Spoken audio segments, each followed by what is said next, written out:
Le 3 septembre Il 1960. s'appelle juste Leblanc. Ah bon, il n'y a pas de prénom. Jamais que tu parles comme ça, ouais. Bah maintenant, elle va marcher beaucoup moins bien, forcément.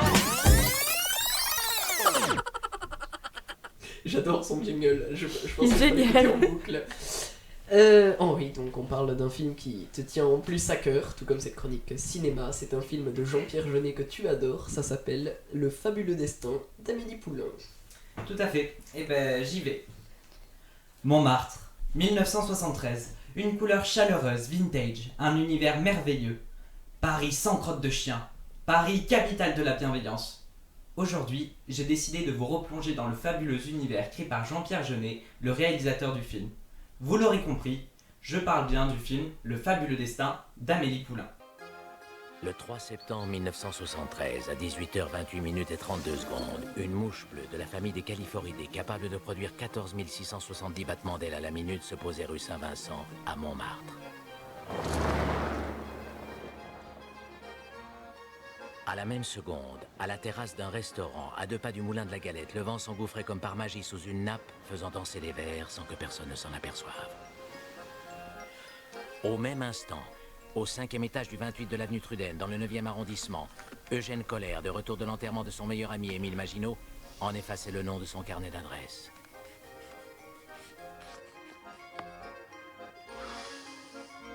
Toujours à la même seconde, un spermatozoïde pourvu d'un chromosome X appartenant à M. Raphaël Poulain se détachait du peloton pour atteindre un ovule appartenant à Mme Poulain, née Amandine Fouet. 9 mois plus tard naissait Amélie Poulain. Donc pour résumer le film en quelques mots, une certaine Amélie Poulain décide, suite à un concours de circonstances, de devenir une créatrice de bonheur pour les autres. Parallèlement, elle joue un jeu de trap-trap avec un garçon qu'elle ne connaît même pas, dont elle est tombée amoureuse. Donc là, vous venez d'entendre la voix narrative de André Dussolier. C'est là un choix très audacieux du réalisateur. C'est assez rare quand même d'utiliser ce genre de technique narrative à ce point pour un long métrage.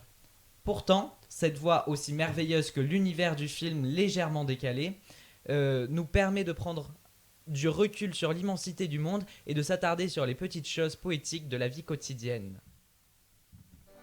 Amélie a soudain le sentiment étrange d'être en harmonie totale avec elle-même.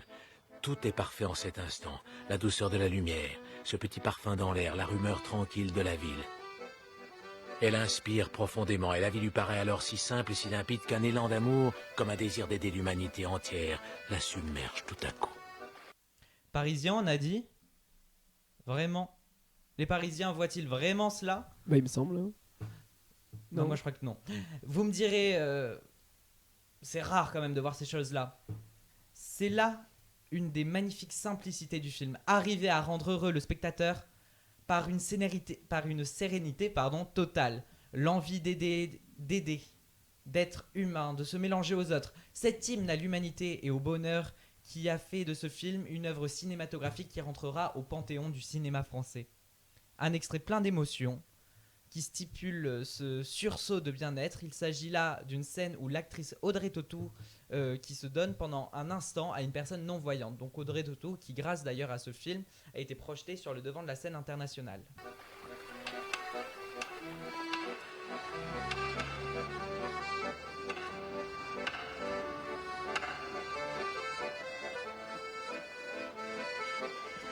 Venez, je vais vous aider. On descend et hop, c'est parti. Là, on croise la veuve du tambour de la fanfare. Elle porte la vareuse de son mari depuis qu'il est mort. Attention, hop. Tiens, l'enseigne de la boucherie Chevaline a perdu une oreille. Ce rire, c'est celui du mari de la fleuriste. Il a des petites rides de malice au coin des yeux. Oh, dans la vitrine de la pâtisserie, il y a des sucettes Pierrot Gourmand. Vous sentez ce parfum? C'est Pépone qui fait goûter ses melons aux clients. Allez, goûtez mon melon. Ah, chez Marion, ils font de la glace au calisson. On passe devant la charcuterie. 79 le jambon à l'os, 45 le travers de micelle. On arrive chez le fromager, 12,90 le picodon de l'Ardèche et 23,50 le cabicou du Poitou. Chez le boucher, il y a un bébé qui regarde un chien qui regarde les poulets rôtis. Voilà, maintenant on est devant le petit kiosque à journaux, juste à l'entrée du métro. Et moi je vous laisse ici. Au revoir.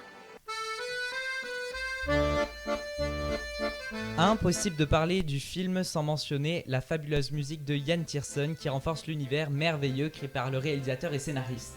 Passons de la valse d'Amélie à la très célèbre Comptine d'un autre été ou encore La Dispute. vous êtes à peu près sûr que si votre enfant fait du piano un jour, il apprendra une de ces musiques composant la bande originale du film. L'histoire de la musique de ce film est assez amusante puisque pour la petite anecdote, Jean-Pierre Jeunet découvre le talent de Yann Tiersen en se faisant ramener par une de ses stagiaires en voiture qui écoutait un disque du compositeur. Il a immédiatement voulu que ce soit lui qui compose la musique du film.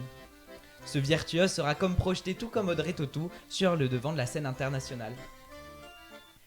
Impossible aussi de ne pas parler des couleurs et du découpage technique du film. Jean-Pierre Jeunet, avant d'être un grand réalisateur, c'est un grand monteur.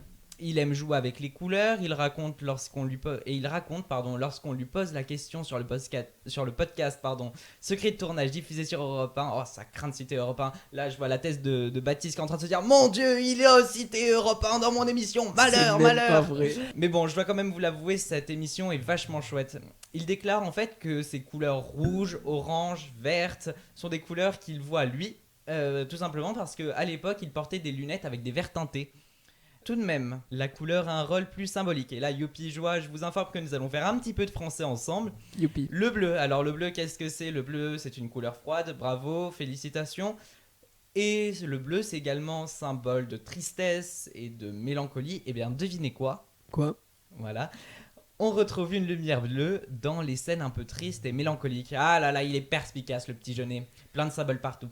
Enfin, pour faire de l'audimat et un peu de drama, parce qu'il faut pas déconner, on est des jeunes et on est cons, et les histoires, on aime bien ça, le fabuleux destin d'Amélie Poulain sera écarté du Festival de Cannes en 2001. Oh mon Dieu, mais quelle horreur! C'est Mathieu Kassovitz jouant dans le rôle qui met le feu aux poudres en assurant que le film aurait pu remporter la Palme d'Or. Cependant, le film obtiendra quand même de nombreux Césars, César du meilleur film ainsi que le César du meilleur réalisateur. Malgré sa non-sélection au Festival de Cannes, ce qui reste assez surprenant je trouve, la presse hollywoodienne saluera le savoir-faire du cinéma français, et ça pour une fois qu'on le salue, c'est déjà une super victoire. Pour conclure, je voudrais dire, et là je vais citer notre Amélie Poulain, j'ai eu 2 crises cardiaques et j'ai dû me faire avorter parce que j'ai pris du crack pendant que j'étais enceinte. En dehors de ça, tout va bien. Alors souvenez-vous, allez voir le fabuleux destin d'Amélie Poulain et tout ira bien. Enfin mieux, en tout cas. Alors allez le voir, ça va être compliqué parce que ça fait un petit moment qu'il n'est plus en salle à mon avis, mais oui, c'est à voir en DVD par exemple sur votre télé bien au coin du feu cet hiver. Ou sur un site illégal de streaming. Ça c'est toi qui vois.